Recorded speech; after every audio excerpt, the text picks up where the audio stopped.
UBS just vaporized $323 million. Ouch. Join us as we do some proper analysis on the real estate transaction, because it's not as catastrophic as the New York Times would try have you believe. Though, in some ways it's worse. The 23-storey building sold this week for a measly 8.5 mil, originally purchased by the Swiss bank 18 years ago for $332 million. As the New York Times loves to say, that's a 97.5% haircut. However, further to this, the landlord recently threw a further $76 million into upgrades. Ouches!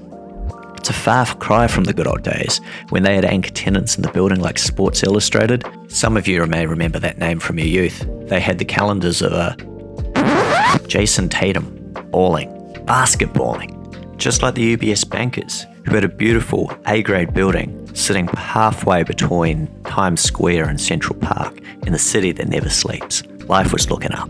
And then the bankers at UBS just decided to get a little too damn cute. They came up with a crafty concept to sell the land under the building and lease it back to themselves. In this, they pocketed $285 million, then signed a $221 million lease deal back to themselves that expired in 2123.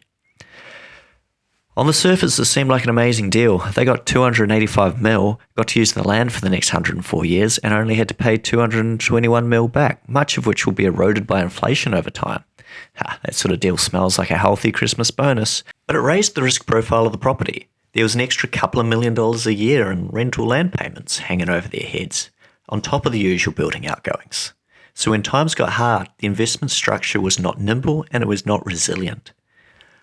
Post-COVID, when workers realised that commuting was just a tax on your soul, the property ended up with vacancy. And look, a lot of vacancy. To the point that the rent roll was clearly not covering the overheads, let alone the land rental payment. The property was hemorrhaging millions of dollars a year. This was untenable for UBS. They decided to cut their losses and very nearly sold the property for $50 million earlier in the year, but the deal fell through. Subsequently, they went to the web auction process and got $8.5 million for it, and were happy to be out. Now, the $285 million payment from the land sale was somewhat omitted by the New York Times' headline. So in full, the outcome wasn't anywhere near as bad as the headline initially suggested, but it was still far from optimal. To illustrate the actual investment performance over the last 18 years, we've compared it to the two main investment industry benchmarks of the last decade, the Nvidia share price and the price of eggs. And well, you can draw your own conclusions. Thank you for tuning in. If you enjoyed that gloomy post-mortem analysis, please let us know in the comments and we might do another cautionary tale in future. Otherwise, we'll return to our usual light-hearted glass 4/5 full real estate analysis next week. We'll see you then. Cheers. Bye.